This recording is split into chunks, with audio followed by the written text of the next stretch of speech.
메리 크리스마스. 예.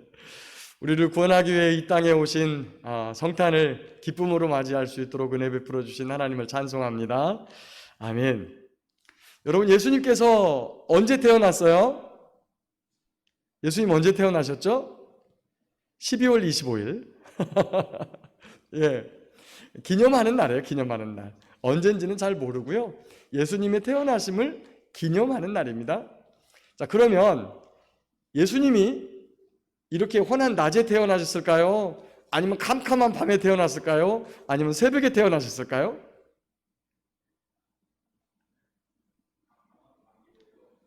그래요? 깜깜한 밤이래요. 여기 앞에 한번 강단에 그림 좀 봐주세요.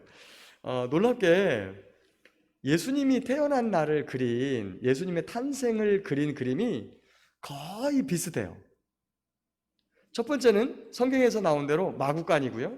구유에 누워져 있고, 그 다음에 주변에 마리아와 사람들이 있어요. 뭐 동방박사가 있을 때도 있고, 아니면 목자들이 나타났을 때도 있고.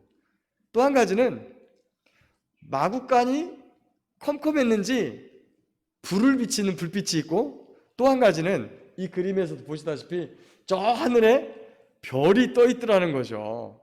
별이 예수님 계신 곳을 비추는 것을 보여주고 있어요. 그러면 그때가 밤중일 것이다 라고 보는 거죠.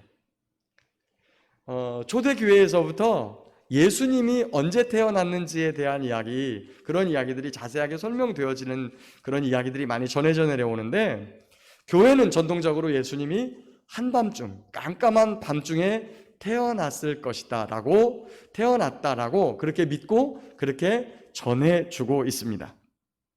그런데 이것은 시간적으로 한밤중, 깜깜한 밤이라는 그 시간적인 의미보다 더 깊은 의미가 있어요. 우리가 하나님을 찾을 때가 있습니다. 하나님을 찾을 때. 어느 때죠? 좋고, 내가 영광받고, 그 다음에 잘 먹고, 건강하고 잘 살 때는 하나님 그렇게 간절하게 찾지 않아요. 그런데 어느 때 하나님이 간절하지느냐? 병들고, 아프고, 힘들고, 어렵고, 내 삶이 깜깜한 흑암 속을 거니는 것 같을 때, 진짜 그때 간절하게 하나님을 찾게 되는 것이죠. 하나님을 보고 싶은 거죠. 우리의 삶이 그렇게 캄캄하고 어두울 때, 오늘 2절 말씀해 보니까 그와 똑같은 상황이 똑같은 상황을 통과하는 사람들이 있었어요. 언제냐? 흑암에 행하던 백성이 큰 빛을 보고 사망의 그늘진 땅에 거주하던 자에게 빛이 비추었도다. 우리가 집에 가면 TV를 보고 또 인터넷을 통해서 뉴스를 듣게 되는데, 참 그 뉴스나 TV에서 밝고 희망차고 이 좋은 것들을 보았으면 너무 좋겠는데, 그런 소식은 가뭄에 콩만치도 안 나고 안 들리고, 맨날 들려오는 소리는 벌써 1년째 코로나로 지금 많은 사람들이 죽어간다, 어렵다, 힘들다, 아프다, 고난이다, 거기다가 대고, 이런 사회에서도 좋은 소식이 별로 없어요. 근데 우리는, 저와 여러분은, 사람은 사회적 동물이에요. 사회가 아파하면 우리도 같이 아파요. 사회가 힘들다 그러면 같이 힘들어요. 동네가 다 수해로 다 떠놀러 가고, 그나마 거둔 것도 작년에 거둔 거에 절반도 못 미치게 거두다 보니까 다들 힘들어요. 이런 힘든 삶이 어디에 나타나느냐? 여러분, 옷에 나타나요. 옷에. 지금 여기 산부 예배에 오신 분 중에도 밝은 옷 입은 사람이 한 분도 없어요. 일부에 밝은 옷 입은 사람 딱 한 분 계시더라고요. 그리고 고운 한복 입은 사람 한 분하고. 저는 이제 이 가운을 입었으니까 가운이 하얀색이라서 이렇게 되고, 전부 다 어두운 색, 검은색. 아니, 겨울이니까 그렇죠. 아니에요. 겨울도 안 그래요. 우리의 옷 색깔은 우리의 마음 상태를 반영한다는 거예요. 살만하고 희망차고 그리고 밝고 좋은 일들이 많으면 옷 색깔이 밝아져요. 그리고 살기 어렵고 암울하고 어두우면 옷 색깔도 같이 어두워져요. 이거는 제가 한 말이 아니고 옷을 만드는 디자이너들이 연구한 거예요. 여러분 혹시 그 학생들, 중고등학생들 학교 갈 때 그 아이들이 어떤 옷 입고 다니는지 보셨어요? 한 학년에 한 150명에서 200명 되면 이 전체 학생이 한 500명 정도 되거든요. 근데 500명이 아침에 등교할 때 보면 새까만 옷만 입은 애들이 다 교문으로 들어가요. 밝은 옷 입은 애들이 없어요. 밝은 옷 입은 애들이.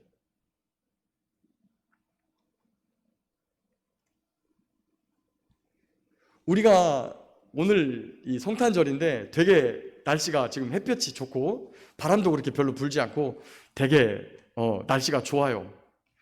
제가 어제 사모님하고 둘이 이 선물 가지고 아침 먹고 출발했는데 저녁 때 7시 넘어서 들어왔거든요, 집에. 근데 가면서 난생 처음, 제 처음이었어요, 처음. 크리스마스 때 눈이 안 왔으면 좋겠다 이런 생각을 해본 게 처음이에요. 제가 성탄절인데 또 눈 와가지고 미끄러우면 그나마 몇 명 예배 참석할 수 있는 이것도 못하게 되고 눈이 와도 반갑지 않을 것 같은 마음이 드는 거예요. 그래서 눈이 안 온 게 너무 감사하다 그랬어요, 제가. 그걸 선물을 돌리고 다니면서. 우리가 이 대낮에, 날이 훤한 이 대낮에 일도 하고 때로는 내 장래와 미래를 위해서 희망을 가지고 열심히 일을 합니다. 그럼에도 불구하고 사회적으로 아파하고 힘들어하고 이런 분위기가 우리의 마음을 자꾸 붙잡아서 우울하게 만들고 자꾸 침전하게 만드는 그러한 것들이 있어요. 그러다 보니까 아주 사소한 다툼, 아주 사소한 말 하나 가지고서 굉장히 크게 다투는 때가 많이 있습니다. 그래서 별일도 아닌데 서로의 마음에 상처를 주고 아픔을 주고 또 그 상처를 받고 아픔을 받고 하는 일들이 너무나 많아요. 그러다 보니까 이게 우리의 이런 시간들이 지속되면 점점 더 삶이 자꾸만 아래쪽으로 그리고 어둠 속으로 캄캄함으로 걸어 들어가는 것들을 볼 수 있습니다.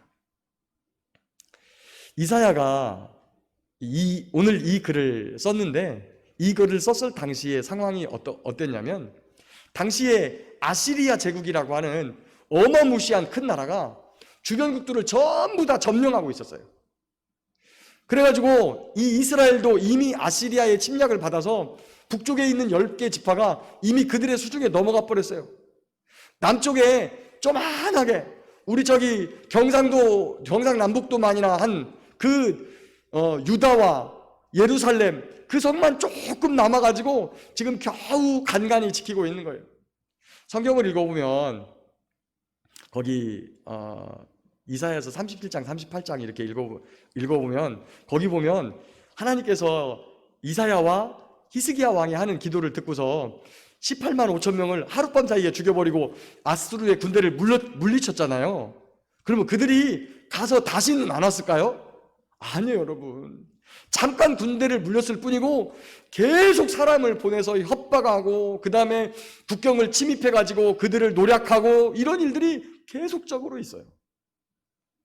그러니 어찌 하루라도 편하게 그들이 쉬었겠습니까? 늘 나라가 그 절체절명의 위기 속에 있는 것 때문에 아파하고 힘들어하고 그리고 늘 초조한 그러한 삶을 살 수밖에 없었습니다. 그런 날은 이렇게 밝은 날일지라도 오히려 깜깜하게 느껴지죠. 늘 절망 속에 그리고 하루하루가 굉장히 위기 가운데 지나가게 됐습니다. 그런 삶을 살아가고 있는 이스라엘 백성들을 향해서 이사야가 외치는 거예요.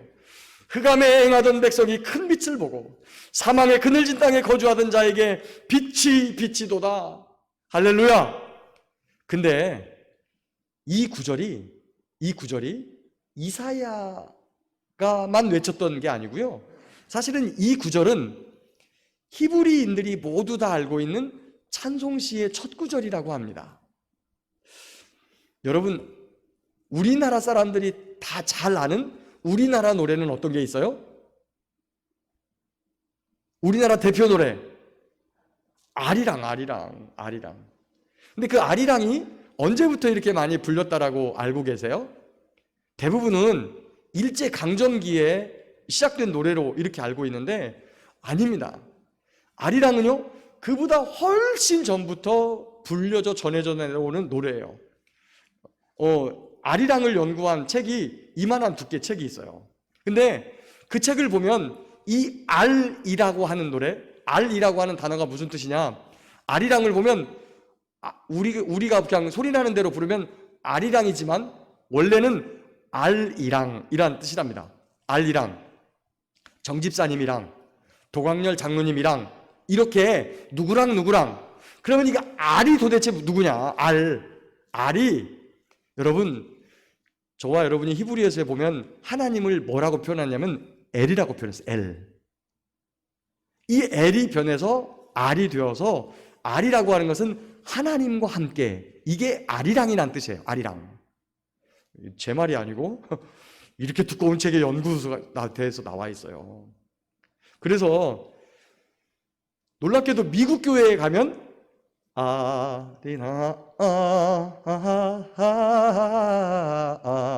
이 곡에다가 찬송가 가사를 붙여가지고 미국 사람들은 미국 사람의 찬송가에는, 미국 교회의 찬송가에는 우리나라 아리랑이 곡으로 들어가 있습니다. 근데 우리나라에는 없어요. 이번에 좀 바꿀 때 좀 넣어놓지.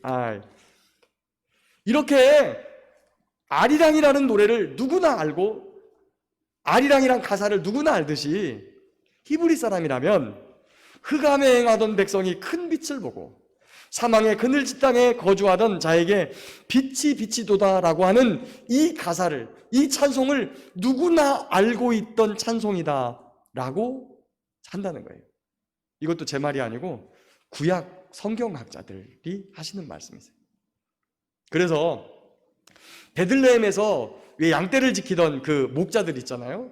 심지어 그런 목자들, 3D 업종에서 아무런 배움이 없이 그렇게 살아가던 그 사람들 역시도 이런 하나님이 우리에게 찾아오실 때 이렇게 찾아오실 것이다. 흑암에 있을 때, 또 사망의 그늘진 곳이 있을 때 그분이 빛으로 우리에게 다가올 것이다 라고 알고 있고 이걸 노래했었다는 거예요. 그런데 요한복음 1장 5절에 보면 이런 말씀이 있어요. 빛이 어두움에 비치되 어두움이 깨닫지 못하더라. 놀랍게도 하나님께서는 전지전능하셔서 모든 것을 다 알고 계시는데 그 생명의 빛을, 하나님의 빛을, 거룩한 빛을 백성들에게 비추어도 백성들이 깨어나지 않을 것을, 백성들이 빛으로 나오지 않을 것을, 그 빛이신 예수님을 받아들이지 않을 것을 알고 계셨다는 거예요. 그럼에도 불구하고 그 빛이신 주님, 생명이신 주님이 어둠을 뚫고 이 땅에 내려오신 그 사건, 바로 그 사건이 예수님이 오신 사건이에요. 근데 예수님이 어떤 모습으로 왔냐? 6절에 보니까 우리에게 한 아기가 낳고 이렇게 돼 있어요. 이는 한 아기가 우리에게 낳고 한 아들을 우리에게 주신 바 되었는데, 아까도 말씀드렸지만 이사야가 이 말씀을 선포할 당시 유다는 아시리아의 힘에 대단히 불안하고 그리고 힘들어하던 시기였어요. 그러면 빛으로 오시려면 어떤 분을 보내줘야 되는 거예요? 삼손처럼, 입다처럼, 여호수아처럼 어마무시한 믿음과 힘을 가진 사람을 하나 보내줘야 백성들을 딱 구원해내잖아요. 아니면 다윗 왕처럼 믿음 좋은 왕을 세워가지고 백성들을 딱 규합을 해서 그 아시리아를 딱 대적하고 물리치도록 이렇게 했어야 되는데, 이사야가 하나님으로부터 받은 약속은 한 아기가 우리에게 낳을 것이다 라고 하는 거예요. 아주 연약한, 저기 보십시오. 아기, 그냥 아기예요. 부모님의 도움 없이는 살아갈 수 없는 아기. 심지어 이 아기를 죽이려고 하는 헤롯을 피해서 요셉과 마리아가 데리고 애굽으로 도망갔어요.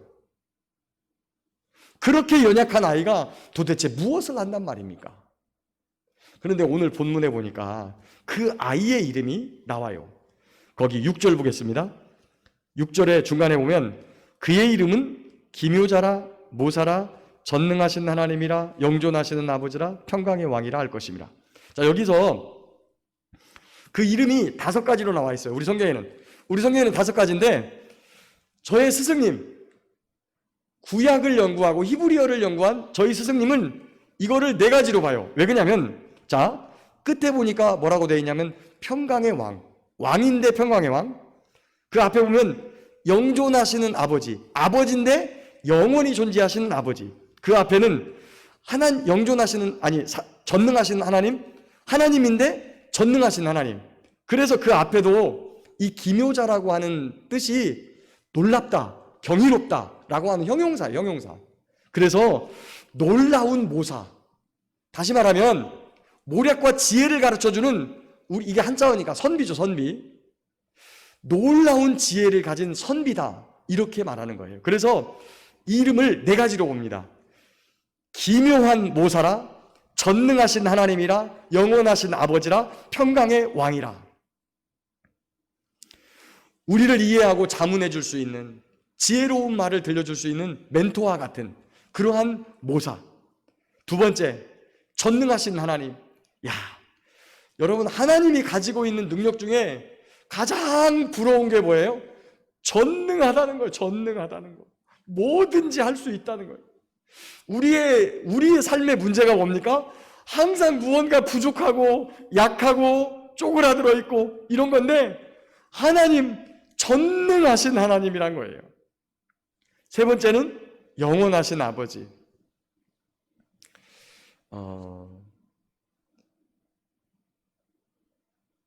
여기 부모님이 아직 살아계시는 분 몇 분 안 되시죠? 우리 노양균 자매님 바로 옆에 어머님이 아직 살아계시네요. 그 다음에 우리 장로님, 장모님도 병원에 계시고 어머니는 신림에 계시고, 저희 어머니도 전주에 계세요. 근데 저희 집 특이하게 전주에 계신 어머니하고 여기 제천의 처가에 계신 어머니 2분이 생신이 같은 날이에요. 음력 11월 7일. 엊그저께 21일이 동짓날이었는데 그날이 2분 생신이었어요. 그래서 이제 여기서 저희 장모님 생신해서 집에 모셔다 드리고, 그 다음에 이제 내려가서 어머니하고 하룻밤 자고 생일 축하해드렸어요. 이번에 뭘 해드릴까 이렇게 생각을 하다가 우리 김순자 집사님 우드 트레인 거기에서 이렇게 아주 예쁘게 액자를 만들더라고요. 그래서 전주에 계신 어머니는 저하고 찍은 사진 중에 좋은 사진 하나 골라서, 또 여기 제천에 계신 우리 어머니에게는 사모님하고 정답게 찍은 사진 한 장을 골라서 아주 예쁘게 잘 만들어 가지고 제가 거기다가 시 한 편을 썼습니다. 어머니께 드리는 시 한 편을. 바른 자식 키우기 위해 마디마디 굽어진 손, 어머니의 삶을 걸음 삼아 그 자식 꽃피우셨습니다. 아, 그 사랑, 높고 높은 그 은혜, 감사합니다. 사랑합니다. 존경합니다. 이렇게 어머니께 드리는 글을 하나 써가지고 옆에다가 써가지고 그걸 새겨가지고 어머니께 드리니까 막 우세요. 저를 붙잡고. 내가 어찌 이 자식을 낳아가지고 이렇게 하시면서. 어머니라고 하는 이름이 세상에서 가장 아름다운 이유는 그분이 우리를 위하여 헌신한, 당신의 온몸을 바쳐 우리를 키워내신 그 사랑 때문에 그래. 그런데 그분의 그 크신 사랑과 높고 높은 은혜를 마음속에 생각할 때쯤 되면 그분이 가버리세요. 그래서 늘 불효자의 마음 때문에 가슴이 울컥하고 생각만 해도 좀 먹먹해지는 게 어머니라고 하는 그런 이름인 것 같아요. 그런데 우리 아버지 하나님은 우리 곁에서 항상 영원히 함께 계시면서 우리를 낳으시고 우리를 기르시고 우리를 양육하시고 인도하시고 입히시고 먹이시면서 함께 하신다는 거예요. 물론 때때로 어떤 분은 아버지와의 관계가 좋지 않아서 하나님을 아버지라고 잘 못 부르시는 분이 간혹가다 있는 걸 압니다. 그럼에도 불구하고 성경에서는 이분을 우리의 아버지로, 우리를 돌보시는 분으로 소개하시면서 그분이 영원히 함께 하실 거라는 거예요. 근데 이 이름이 누구에게 붙은 거예요? 저기 아기에게 붙은 이름이 영원한 아버지예요. 영존하시는 아버지. 마지막에 네 번째로는 평강의 왕입니다. 연일 뉴스에서 코로나 때문에 안타까운 상황을 전해 듣는데 그것만도 듣기가 힘들고 그 한 가지 사실만으로도 우리는 너무 힘들고 아픈데 연일 계속되어서 보도되는 것은 대한민국 국회의 정치판들 그리고 당쟁 싸움 이런 것들 너는 안 돼. 너는 절대 안 돼. 아니 나여야 돼. 라고 서로를 우기며 죽기 살기로 싸우는 그런 모습들을 봅니다. 그런데 성경을 보면요, 놀랍게도 절대 같이 할 수 없는 존재, 사자와 어린 양이 함께 뛰어놀고 어린아이가 독사굴에다가 손을 넣어서 장난을 쳐도 독사가 물지 않는 그런 세상이 올 텐데, 그 세상이 어떤 세상이냐? 바로 이분이, 이 아기가 통치하는 세상이 올 때 그렇게 그런 평화가 온다. 너무나 오래 지속된 분열과 반목이기에 이 나라가 평화가 올까? 이 나라가 잘 될까? 하는 그런 마음이 들기도 하지만 이 한 나라, 한 가족이 아니라 온 세상을 그렇게 평화로 하나로 통일시키는 그분이 바로 이분이시다라고 소개하고 있는 거예요. 아니, 이렇게 구유에 누워있는 연약하기 그지없는 아기가 무엇을 한단 말인가? 저와 여러분은 잘 알고 있습니다. 예수님이 아기로 삶을 마친 게 아니죠. 컸어요. 그래서 어른이 됐습니다. 또 그가 어른이 되어서 성경에서 약속한 모든 약속을 다 성취하셨어요. 그리고 그분이 십자가에서 죽어서 우리를 대신해서 십자가에 못 박혀 죽으시고 또 아주 영화로운 모습으로 부활하셔서 하나님 나라 우편에 앉아 계세요. 세상의 모든 사람들이 자기 자신의 위인전을 펴낼 때 어디를 가장 부각합니까? 자기가 정말 잘했던 것, 사람들한테 영광받을 만한 것들, 그 다음에 잘생기고 근엄 있게 생기고 모든 영광을 받고 있을 때의 모습을 가장 두드러지게 말합니다. 그런데 왜 교회에서만큼은 예수님의 생애 중에 이 초라한 마구간에 아기로 태어나신 이날을 교회의 가장 큰 절기로 기억하고 그런 예수님을, 그런 분을 메시아로 기억하시는 걸까요? 최근에 이렇게 영화로 만들어지는 영화 시리즈 중에 어벤져스 시리즈라는 게 있어요. 거기에 보면 별별 희한한 내용들이 많은데 그 내용의 전체적인 주제는 뭐냐면 평범한 인간일지라도 과학의 힘을 통해서 하늘에 올라갈 수도 있고 과거로 갈 수도 있고 미래로 가서 이 세상을 구원할 수 있다. 이 이야기가 어벤져스의 주제예요. 그런데 예수님은요, 그런 영웅과 같은 모습도 없어요. 그런 히어로들 같지 않아요. 오히려 인간의 가장 연약한 모습을 우리들에게 많이 드러내 주세요. 그래서 구유의 강보에 쌓인 채로 누워있는 갓난아기로 이 땅에 오신 것이지요. 그런데 예수님은 여기에서만 끝난 게 아니에요. 여기에서만 연약한 모습이 있었던 게 아니라 연약한 그분의 삶은 여전히 힘들어요. 저와 여러분만 배고픈 시절이 있었던 게 아니라 예수님도 배고픈 시절이 많았어요. 예수님도 목말랐어요. 예수님도 피곤했어요. 심지어 당신이 만들어 놓은 이 사탄한테 유혹과 시험을 받아요. 제자한테 배반을 당해가지고 붙잡혔고요. 그 십자가의 모진 고통과 조롱과 멸시까지 받아야만 했습니다. 그렇다고 해서 예수님의 생애가 이렇게 안 좋은 일만 있었던 건 아니에요. 오히려 예수님의 생애, 예수님이 웃으셨다라고 하는 이야기가 별로 없어요. 왜 그럴까요? 인상을 찌푸리고 있는 사람에게 웃는 일은 특별한 일인데 항상 웃고 있는 사람에게는 웃는 일이 특별한 일이 아니에요. 어떤 분이 그렇게 설명을 하더라고요, 여기를. 예수님이 웃으셨다는 이야기가 별로 없어요, 성경에 보면 사실은. 그런데 그건 분명합니다. 예수님께서 늘 웃으셨기 때문에. 그런데 그 웃으시는 예수님이 화를 내는 일은 매우 특별한 일이에요.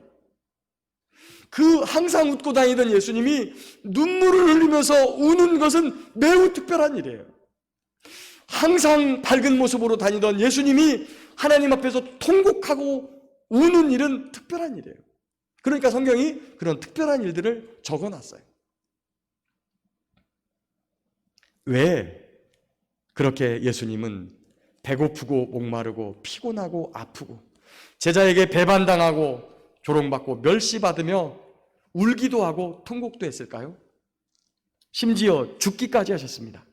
그것은 바로 연약에 휩싸여 있는 저와 여러분들과 똑같이 되어서 저와 여러분들의 아픔을 그대로 공유하면서 우리의 삶을 진정으로 이해하면서 들려주시는 그분의 놀라운 지혜라고 생각합니다.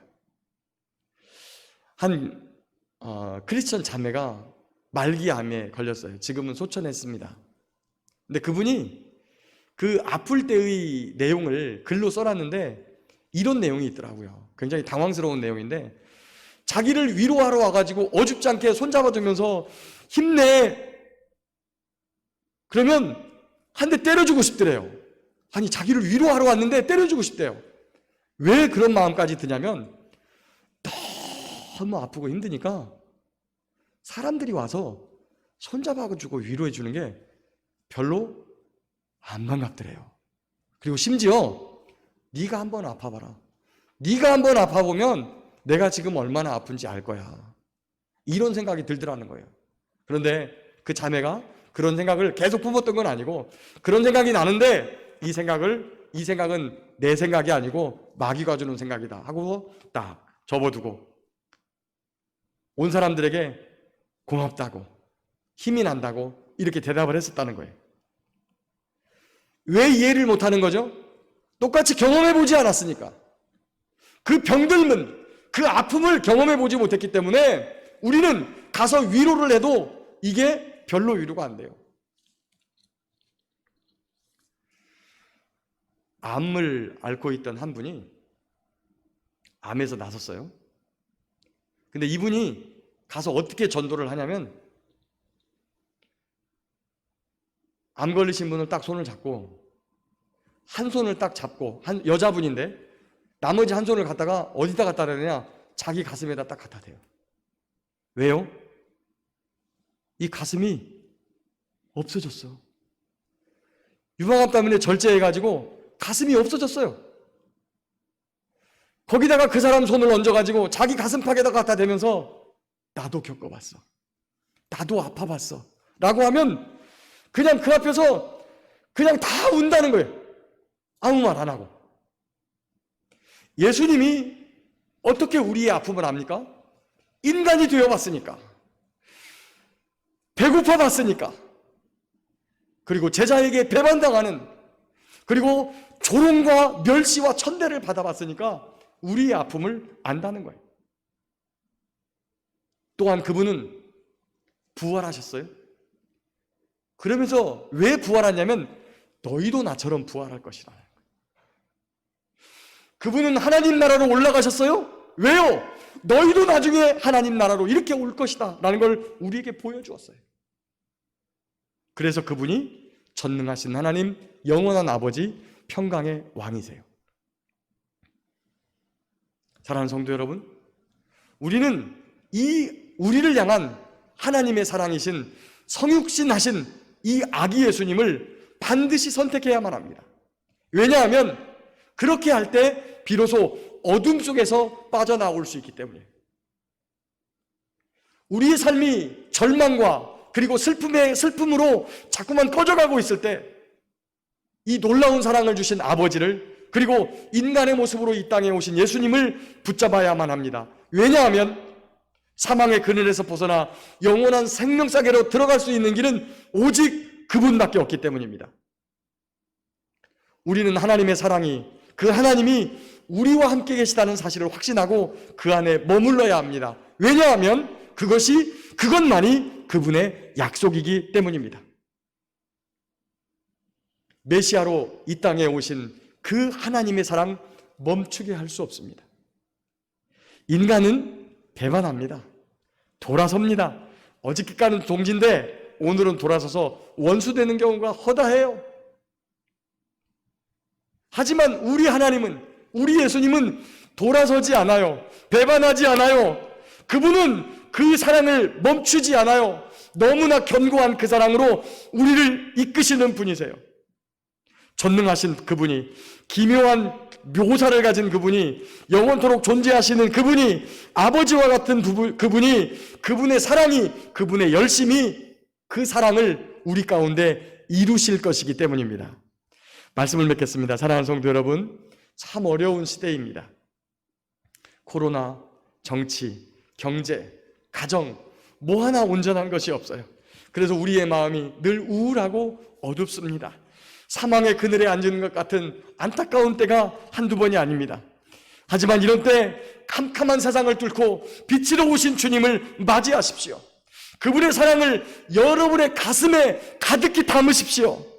그러면 주님께서 저와 여러분을 생명 속으로, 빛으로, 희망과 소망으로 인도하실 것을 믿습니다.